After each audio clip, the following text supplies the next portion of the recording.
Welcome to another episode of OG 55. Today we're talking all about the Starlight Nighttime Parade coming to the Magic Kingdom very, very soon. We got some new footage from the Imagineering YouTube channel. We're going to watch that video, break it down, analyze it, speculate up next here on OG 54.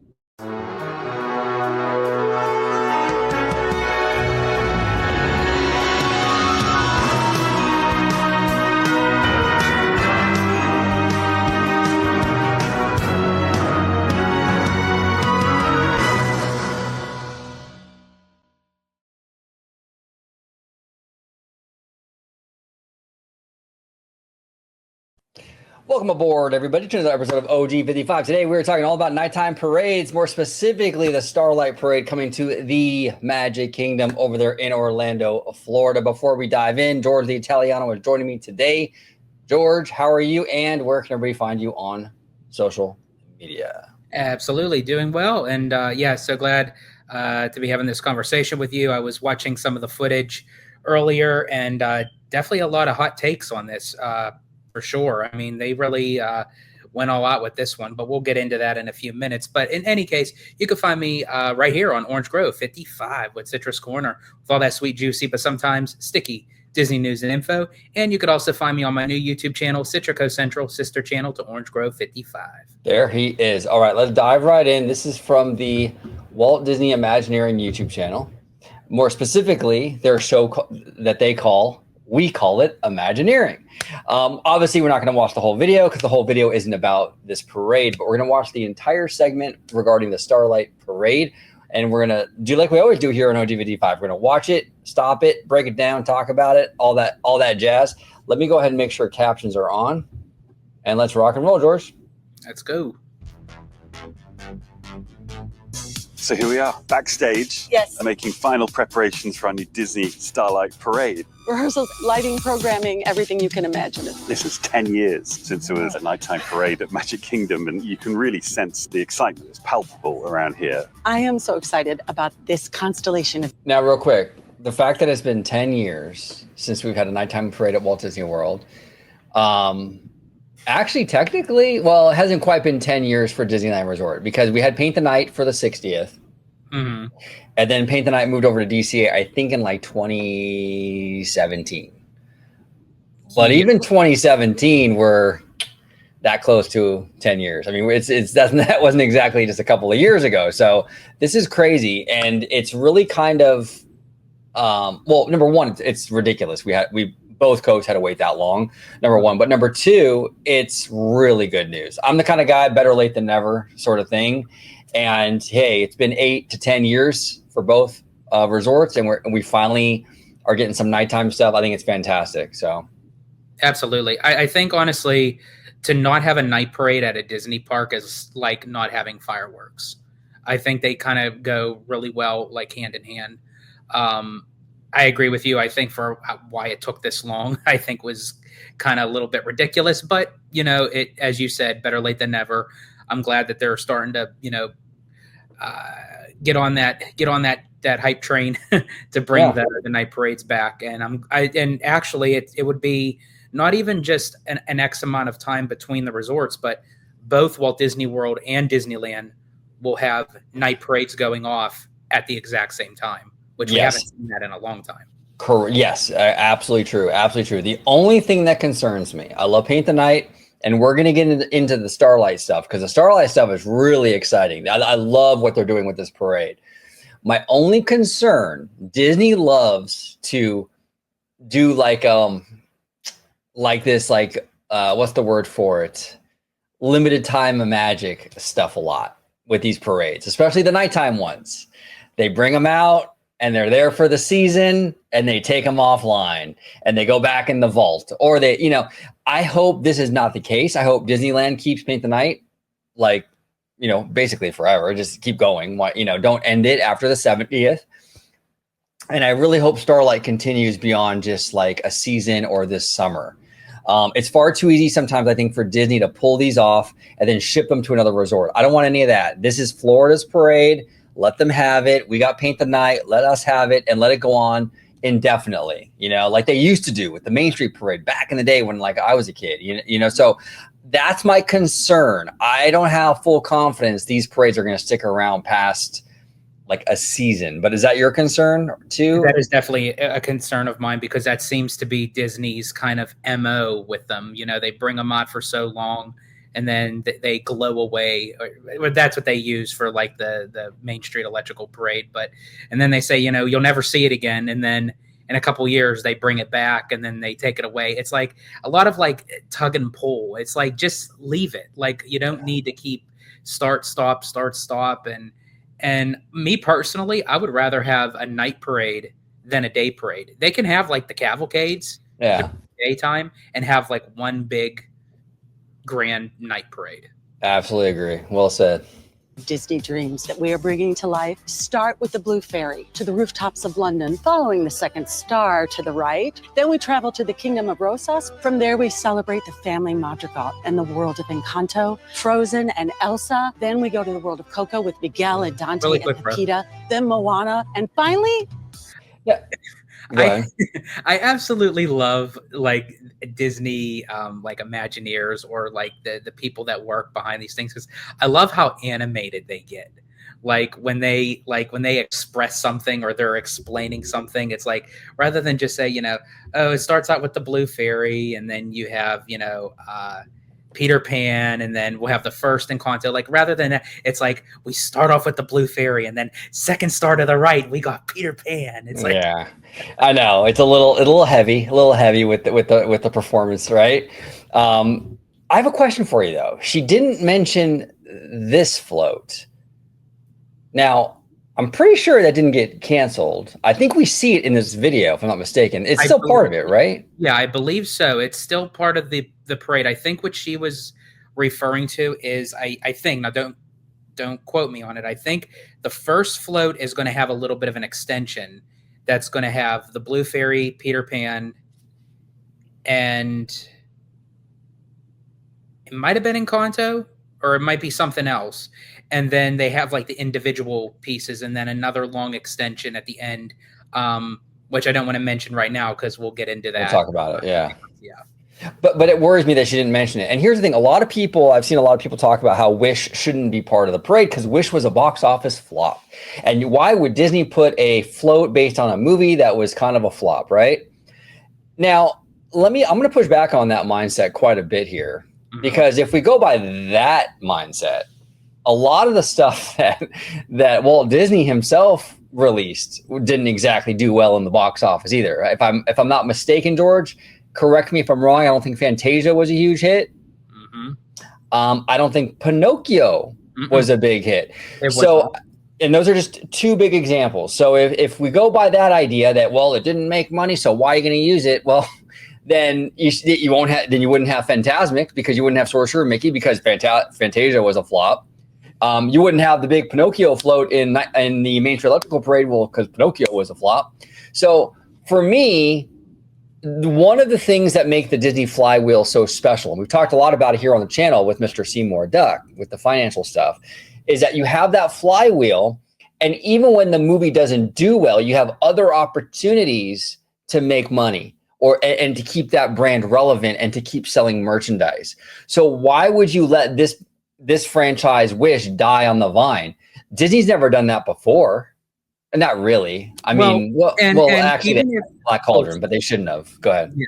But even if a movie did flop at the box office, why would you not want to showcase it more to get it out there? Maybe it will become popular. If you really think about it, The Princess and the Frog didn't do so hot at the box office. And they started incorporating Tiana and Naveen into the parades and what have you. And she kind of took on a life of her own outside of the bayou, so to speak. And it's like you shouldn't just have to stop with the box office numbers. I agree. A lot of this stuff is great. Just because a movie, you said it before many times, George, even though a movie doesn't do well in the box office, doesn't mean the movie's bad. And just because a movie does really good, it doesn't mean that it's a good movie. I mean, the Michael Bay Transformers movies is a testament to that, right? Those movies make a lot of money and they're dog shit. Let's be honest, So yeah, Wish didn't do well. Okay, but it's still a Disney franchise. It's still you know, an IP that they can utilize. It's an IP that they should keep relevant for years and years to come because it might gain traction. Now, I think Disney did make a mistake by completely hiding Black Cauldron.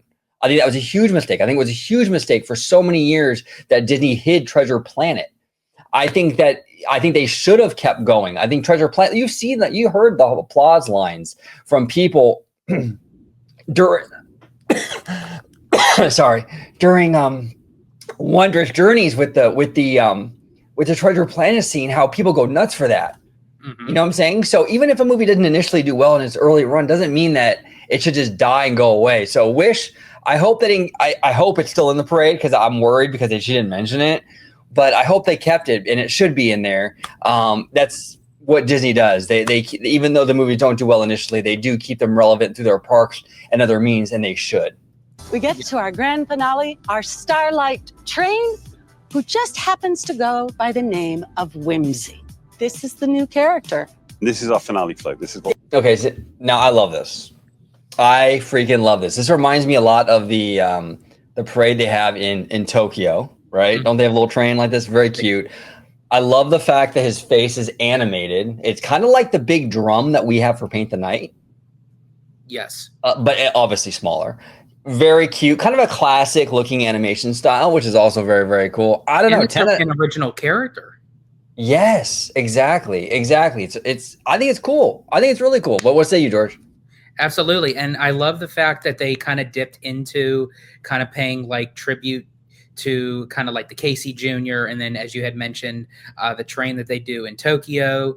And as I just mentioned, it's an original character that's made for the parks, and you know you don't really get to see that too much anymore. But it's nice to see that Disney still kind of goes back to its roots to say, you know what, we can do something original, you know, for the park, for a parade, you know. And I think he's very adorable. I love the fact that, I agree with you, his face is animated.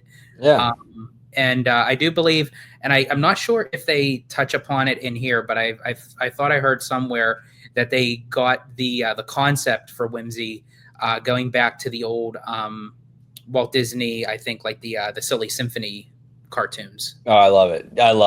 Yeah, that's awesome because it definitely gives off that old school animation vibe. But I will say this though, in terms of Whimsy, let me show a little something. Give me 1 second here. In terms of Whimsy, dude, he was spotted at EDC. He's a wild man. It's a trap. Sorry. I know. That really was a trap. Dude, I totally messed up my joke. I hit the wrong button. Here we go. There we go. But yeah. Anyway, I totally fucked up my joke. But yeah, he's a party animal, and I can't take credit for this joke. Actually, this is courtesy of our friend Slimer. He texted us that earlier today. I thought it was pretty hilarious, so I wanted to share that. But let's go back to the business at hand here. I can't believe I messed that up. That sucks. This is our finale float. This is home to so many of our characters. I think what strikes me is the scale and the grandeur, the beauty of the parade. Oh, there it is. At times it's just delicate moments and that sense of beautiful starlight and it's floating along. We wanted it to be big and grand and gorgeous, but also funny, sweet, and thrilling. Classic stories and new stories. Iconic moments that I hope will really resonate with our guests. I'm going to go back a little bit, bro. So this right here, let me show you. This is our finale float. This is home to so many of our characters. I think what strikes me is the scale and the grandeur, the beauty. That's the Wish float, right? Yeah. So they still have it in there. I just don't know where it's going to be placed. Yeah. I don't like that they didn't mention it, though. That's weird to me. I don't think they would show it, though. If they really cut it, I don't think they would show footage of it. I mean, it's a tree. It can be you could put another character on there. You know what I'm saying? Yeah. I hope it's Wish, just because I'm kind of rooting for the underdog, you know, but it's just a tree. You know what I'm saying? I don't know. But they did say that they're adding Coco and Kanto, so we didn't see any of their floats yet. So maybe it's part of theirs. Maybe. I don't know. This looks like the concept art for the Wish one, but they didn't mention Wish. That's kind of strange. Of the parade, but also at times it's just delicate moments and that sense of beautiful starlight and it's floating along. We wanted it to be big and grand and gorgeous, but also funny, sweet, and thrilling.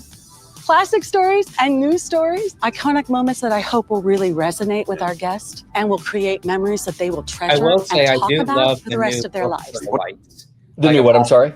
I love how up to date the lights are, of like how they're very vibrant. They're very, with the LED and everything. Like, like when back in the day, it used to just be like the simple, like lighted bulbs and everything. But you can kind of see like how Disney came a long way with these nighttime parades, even with Paint the Night. It was a huge difference seeing it now than watching it back in 2015. Yeah, no, absolutely. It looks great. I love how they've taken that electrical parade concept and they've brought it into the new age with these new parades like Paint the Night and now Starlight. It's pretty awesome. What a special moment to be right on the cusp of bringing a brand new nighttime parade to our guests.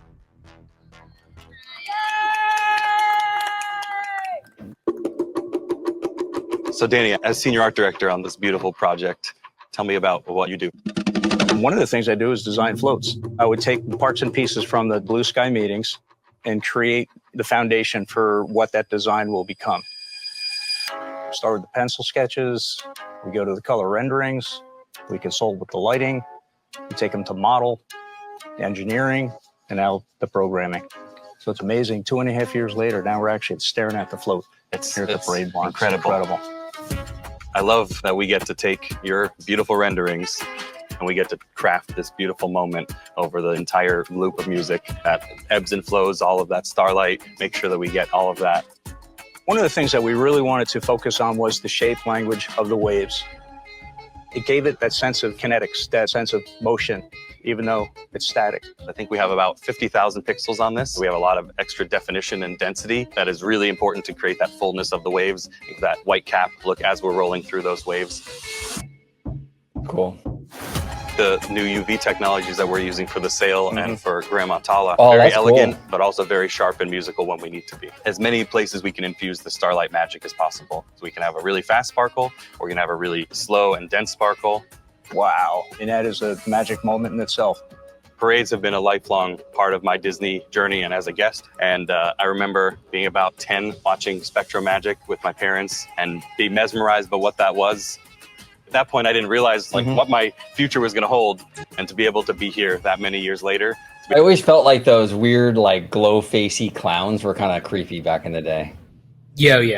Because they had like no Magic. relevance to anything. They were just kind of used as like, like as if they were playing like the instruments and everything. But yeah, they had like those weird Glow faces. glow I was like, yeah. I mean, they kind of look like a cross between remember Glowworm back in the day, like in the 80s, and a Jabberwocky. Be able to create this new, massive, exciting new offering that is, next generation nighttime parade, and to be able to infuse all those beautiful moments that I remember from Main Street Electrical Parade and Spectrum Magic into Disney Starlight is one of the most incredible dreams come true. Yeah.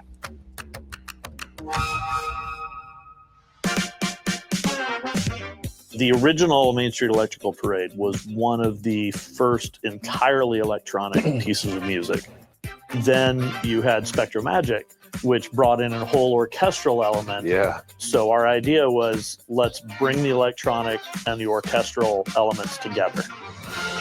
We wanted to bring something that was familiar and nostalgic, while at the same time something new to Starlight. Now, those at home watching, when you hear, you have to kind of tune him out, but you can hear the music in the background, and it's exactly what he described is what the music is. It has like this orchestra style, but it sounds like the electrical parade though still too. It's a very interesting. Let me rewind it a little bit, and you can kind of hear what I'm talking about. If you tune him out when he's talking and just listen to the music. Brought in a whole orchestral element. Yeah. So our idea was, let's bring the electronic and the orchestral elements together. We wanted to bring something that was familiar and nostalgic, while at the same time something new to Starlight. Each float is its own stage. So once the parade begins and is traveling down the park, we have strategically set up these GPS zones where they've hit a point. We're now going to fade out the music and give it its pause and start it. Each individual unit has the sort of essence of a particular movie. So we've got the accordion, the wood flute, all the percussion instruments. Moana, we've got the big drums, ukulele, conch shell. So we wanted there to be an authenticity to all of that while still keeping something that feels like the same parade. And that's really the whole idea, is that as you see the next unit, you hear the next unit. It's not only the storytelling, it is the technology. It's picking the right speaker. Right. This isn't just we picked anything off the shelf. We have to consider weight, durability, dispersion, coverage pattern. Yeah. Just how do you maintain the thing? Right. Can you get to it? We spend many nights out in the park. We make adjustments to make it as close to what the experience of sitting in an immersive studio sounds like. We've gone all over the world recording these incredible musicians. We've made these beautiful mixes in the studio. Now we want that to sound like that in the park. Right. And I think that's the excitement, right? It's that difference. It's why do you need to come to Walt Disney? Okay, so this reminds me a lot, as a Disneyland West Coaster, this reminds me a lot of like the time and love and care and thought they put into World of Color, going into World of Color. I remember all the presentations from Steve Davison back in the day and how excited he was, and all the care they put into all the different scenes and how it would integrate and all that. Like a lot of that love, I see that with this. They want to pay tribute to the old electrical parade, but they want to also pay tribute to Spectro Magic. We're going to get into the finale float with Jiminy, stuff like that, where it's like they really took a lot of care with this. Honestly, and this is no cap, as the kids say, no cap. This looks every bit as good, and maybe even a little better than the one in Tokyo. So that's high praise, because usually the Japanese do everything better than us. So this is really, really high quality. And honestly, I'm kind of surprised, because we've talked about it a lot here on the channel. They don't usually I don't know, when it comes to Disney World, especially with like entertainment and stuff, they get real cheap, dude. You know what I'm saying? And this is world class. I'm really impressed. Go ahead, George. Well, and also too, I love that you said that it does remind of like when they first started with World of Color, and you had mentioned the comparison, and maybe even a little better than Tokyo, which is very strange because the Japanese do much better than us. But why? Because they put more effort into it. When Disney does put in the effort on their own, without OLC, making the decisions for Tokyo, but they're doing it for the domestic parks, this is what you get. You get that high quality Tokyo Disney Resort style, because they're putting in the money, they're putting in the effort, they're putting in the love, the heart, whatever, all the gusto, so when they do, it reflects on what the final product is. Yeah, and it shows. This is fantastic. And again, I'm very critical of Josh Giamaro on this channel, but this is a win. This is a win, Josh. You run this department, you run experiences, so we'll criticize you when it's appropriate, but we got to also give praise. I don't want to be like, there's a lot of like hater like channels, I guess, or like, that just hate on everything, but they'll never give kudos, or the opposite, like a shill creator who will just shill over everything and never criticize. I don't want to ever do that. You know what I'm saying? So I will criticize tomorrow every single time he messes up, or every single time I think he messed up, but I will also praise him and shill for him the minute I see him doing some amazing stuff. And he's running this experiences division, and this parade looks top notch. So again, credit where it's due. And also to Jeff Volley, he's the president of Walt Disney World. We've got to give him his credit as well. Disney World. It's to stand here and feel that, to get those chills. And I love it, because we're going to ignite and inspire that next generation. Everyone has dreams. There's a few of us that are crazy enough to create it, but it's that inspiration piece for the next. The future us might be standing in the park watching this and get a moment, and they're telling the story, hopefully 20, 30 years from now. Our team here at Costuming takes it from page to stage. We have designers, production support specialists, pattern makers, designing custom prints just for our costumes. Like you were saying earlier with the Disney stuff, how they kind of like, everything's like a production when they talk. When she said it goes from page to stage. It's like, that's the line, right? She got the memo, page to stage. That's the, like, it's so funny how it is. You know what I'm saying? Yeah. Yeah. It's kind of written for them, so to speak. I don't know. Yeah. It doesn't feel very authentic, but that is a clever little line right there. I do like it, but it's just kind of funny. Leading all the way into documentation, laundry processes, placements of rhinestones, and ultimately photo documentation and photo editing, taking the rendering and literally bringing it to life. Everything on a costume needs to be sourced and purchased by us. Not only the pretty things, all the hidden things that make the garment what a garment is. These costumes are our royal court dancers, inspired by Dancing Through the Stars. There's also a little nod to Mary Blair in here. Love this it. Very airy way to her designs. This has our beautiful custom galaxy print. You'll see it throughout the parade in many areas on some of the floats as well as many of the costumes. The lights live on our satin layer.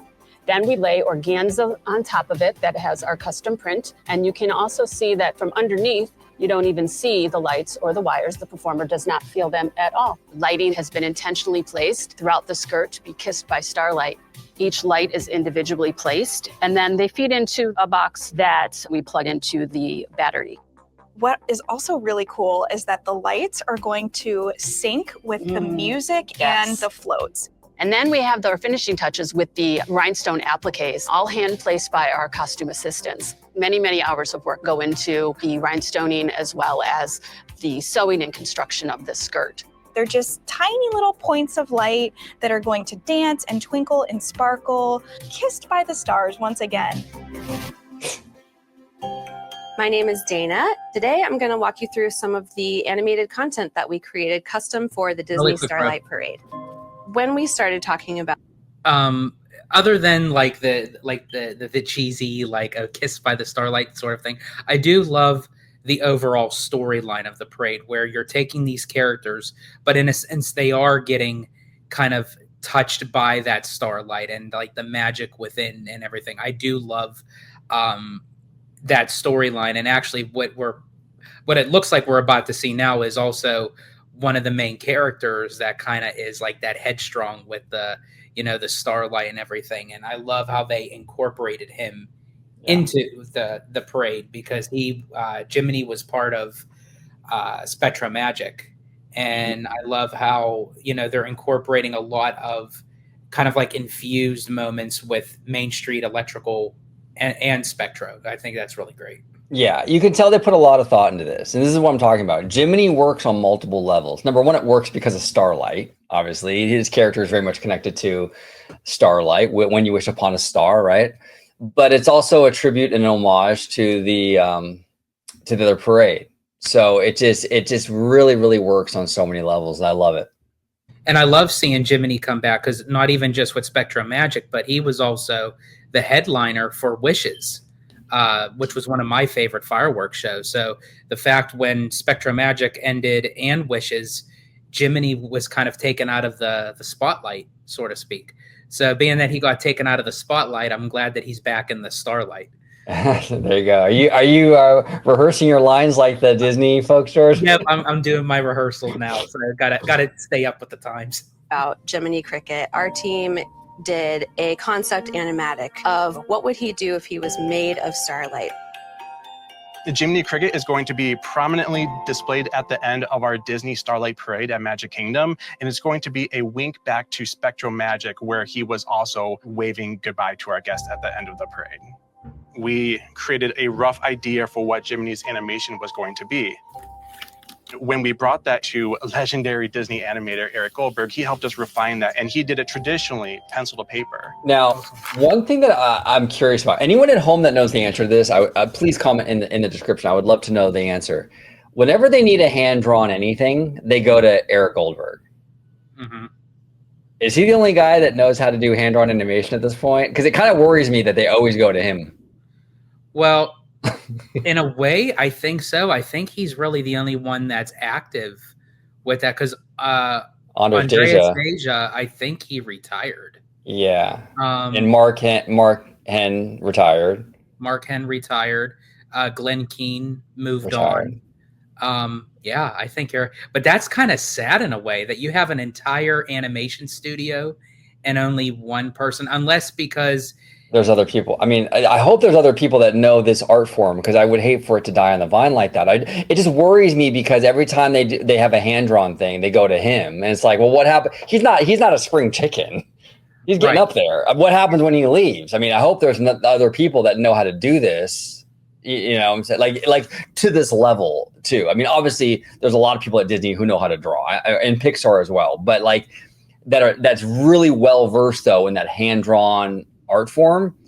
They could just be because he is such a legend in his own right, that while they have him here, that they're like, you know what, let's utilize him. Let's give him something to do. Yeah, hopefully. We scan those pencil drawings and give him a nice smooth animation that we can apply the effects to later on. The parade starts with the Blue Fairy, so we wanted to make sure we got... is well achieved, the fact that they did start it off with a hand-drawn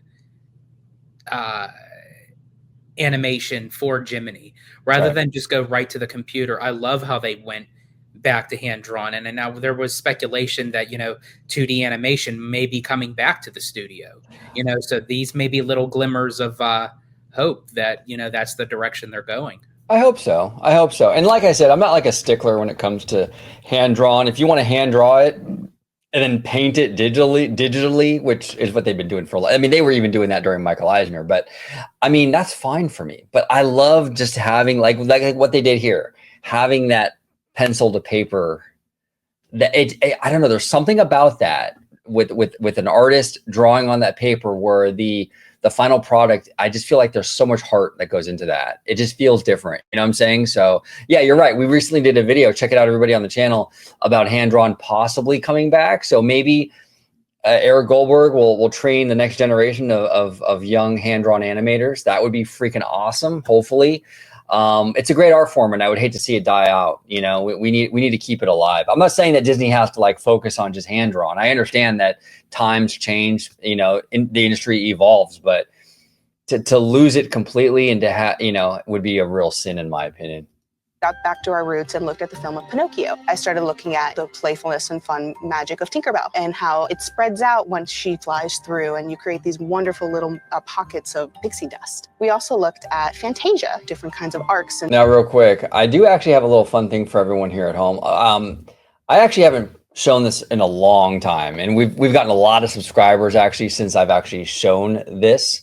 And the reason why I'm going to show it is it's very reminiscent of what we just saw with the black and white Tinkerbell. But I used to have an old vintage OG 55 intro, very reminiscent of the 50s style Tinkerbell. I'm going to play it for you guys real quick just for fun. Here we go.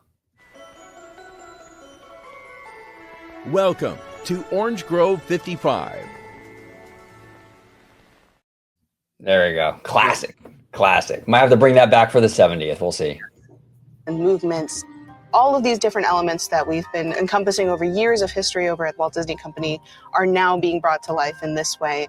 And you can find this magic throughout the entire parade, which is equally as exciting.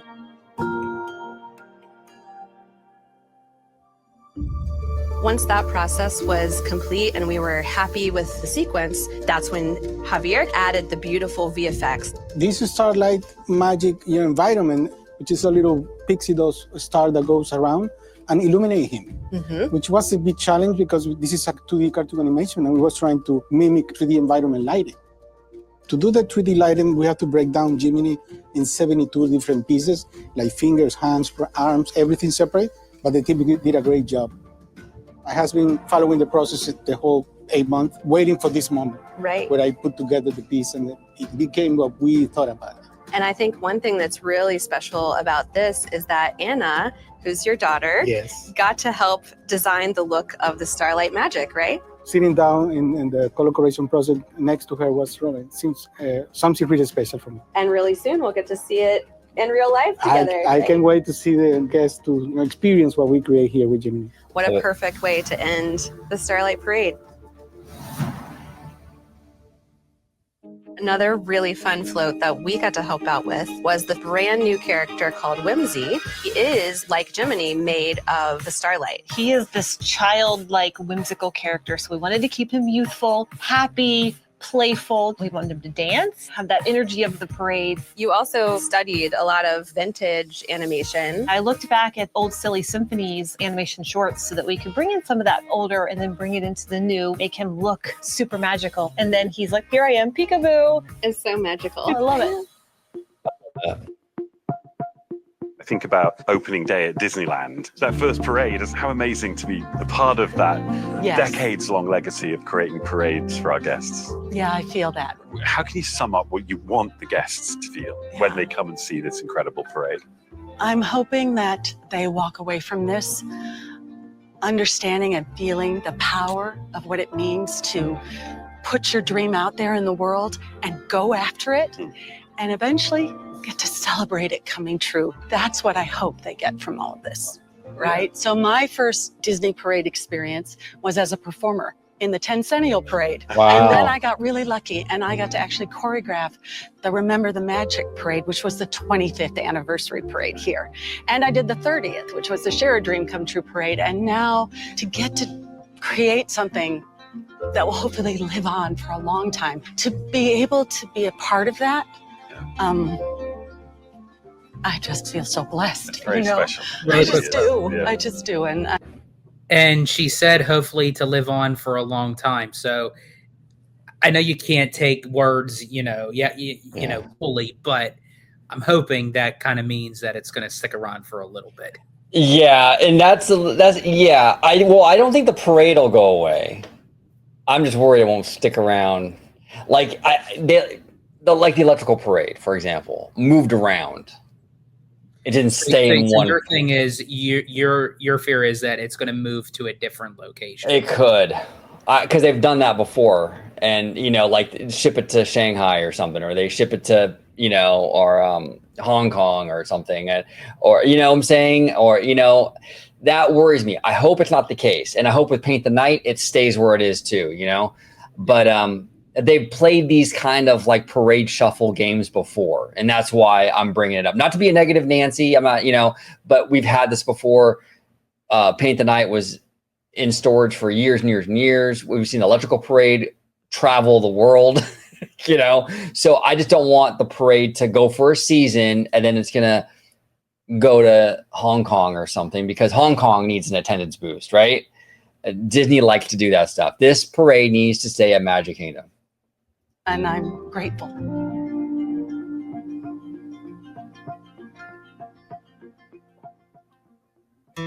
Creativity is a very weird thing because it's not going to be right all the time. You have to just keep pushing for what is the best. Walt pushed. I mean, when you really go back in history, it really was amazing what he did. He understood entertainment better than anybody. Look at what's here. Some guy walked through an orchard saying, I see a castle here. I see this here. He drew a plan over the weekend and sold it. You mean you walked through an orange grove? Yeah.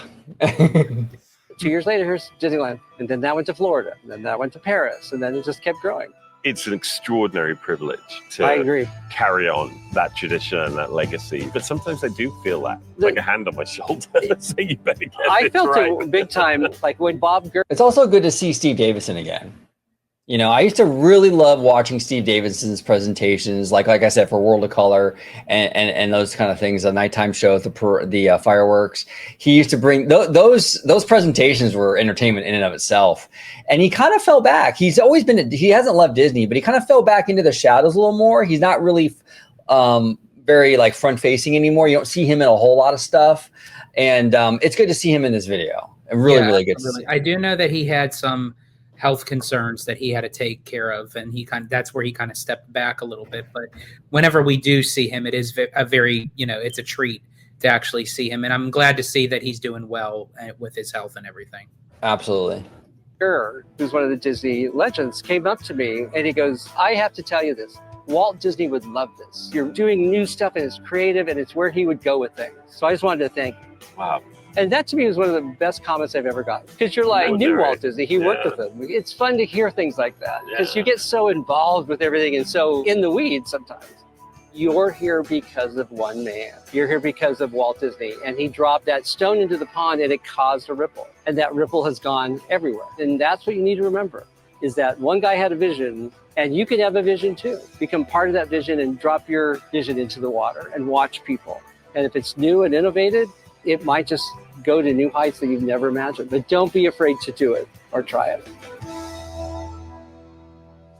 Great episode. I am super, super impressed with this parade, what I'm seeing. I love it. I absolutely love it. Top tier. Like I said, I stand by my word. Just every bit as good, maybe even a little better than the Tokyo stuff. They really went all out with it. I love how they incorporated the homages, but they weren't forced. They made sense. It makes sense to have Jiminy in this parade. You know what I'm saying? It makes sense to do that. I love that. It makes sense to kind of take the electrical parade music and the spectral magic music and sort of do like this hybrid version. That makes sense. So all around, I got no complaints. I only have two concerns.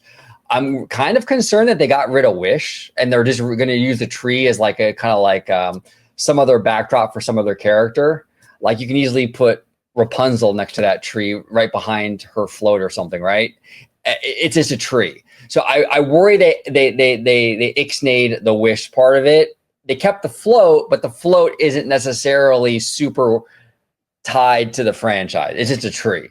So that worries me. We'll see how that shakes out. And then the other thing is I'm worried about how long it's going to stay at the park. Equally concerned with Paint the Night. I'm just as worried about it over at Disneyland with Paint the Night. So my only two concerns. Other than that, the parade itself looks absolutely phenomenal. What say you, George? Any closing thoughts? Yeah, for me, mine is, again, what your concern is like of how long it's going to last. At Magic Kingdom, as long as it stays around for a while and stays as a tradition Magic Kingdom parade. And I think it will, because it pays so much tribute to Main Street Electrical and Spectro, that I don't think it would really make too much sense to move it to an international park. When it comes for Wish, I still think that they're going to utilize it for Wish, because even though that they showed the actual float, they did show the piece of concept art with Asha standing in for it, and I don't think that they would have shown that. Oh, that's interesting. I missed that. In this video, they showed that? Yes. Okay. If they showed that, then we're good. Okay. I just didn't see any mention of her, that franchise or her. I didn't see that art, and I'm like, oh man. And then she rattles off all the franchises except that one. So, but if you saw the art, then we're good. Yeah, and I think that could be Disney's thing too, because, and again, they really shouldn't do this, but because Wish wasn't really big at the box office or wasn't as popular, even though that they're going to incorporate it, well, it's not worth a mention. And honestly, I feel like that if you're willing to use that franchise for the parade, it is worth the mention. Absolutely worth a mention. Absolutely. And like I said, even franchises, even movies that have done poorly at the box office have lived on beyond that initial run. Fantasia and Pinocchio are two prime examples of that. There's a lot others, but and look at When You Wish Upon a Star. It's literally the anthem of the studio, right. And it's connected to a movie that literally bombed at the box office. Right, exactly. So to sit there and say oh, we shouldn't have this movie, no one liked it. Well, first of all, it's not true. A lot of people liked it, but just because it flopped doesn't mean it. Actually, because it flopped is even more reason to put it out there, because you want to what's the word for it? Well, yeah, you want to keep it relevant, even though the movie didn't do well. You know what I'm saying? You want to keep it relevant, and you want to utilize that flywheel as best as possible. That's why you have the flywheel, is to do that kind of stuff. Mm-hmm. So we'll see what they did with Sword in the Stone with Magic Happens. Exactly.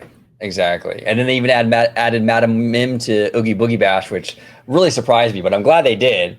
That was a great decision because she was fantastic. I'm just sad she's not coming back this year. Yeah. But to your statement earlier, that's why Disney needs to utilize IP like the Black Cauldron and Treasure Planet and Atlantis. I would love to see them revitalized in a new way. I think Treasure Planet and Atlantis would do awesome as live action films. And I don't mean like a corny, jokey kind of Disney Plus kind of thing. I mean go all in and give it that dark, rigid kind of feel to it. Yeah, make it serious. Dude, yeah, you could do Treasure Planet would be an incredible movie in live action. Absolutely breathtaking. Because imagine it, dude. Look what they did with Pirates of the Caribbean in live action. Now imagine ships like that flying out there in space. How dope that shit would look, dude, like in live action. Dude, that would be an incredible movie. and that could give that movie new life, you know.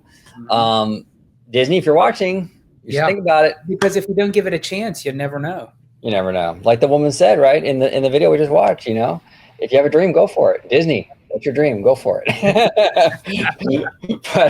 but George, where can everybody find you on social media, sir? Absolutely. You can find me right here on Orange Grove 55 with Citrus Corner with all that sweet, juicy, but sometimes sticky Disney news and info. And you could also find me on my new YouTube channel, Citrico Central, sister channel to Orange Grove 55. There he is. Comment down below with all your thoughts on everything we discussed today about the Starlight Parade coming to Walt Disney World. George and I love it. We think it looks absolutely fantastic. We have a couple concerns, but other than that, I mean, this is really good, exciting stuff. We would love to hear from you. Comment down below. And until the next time, see you later and have a magical day as we go page to stage. Not kidding. Don't forget to subscribe to OG55 and become a member today.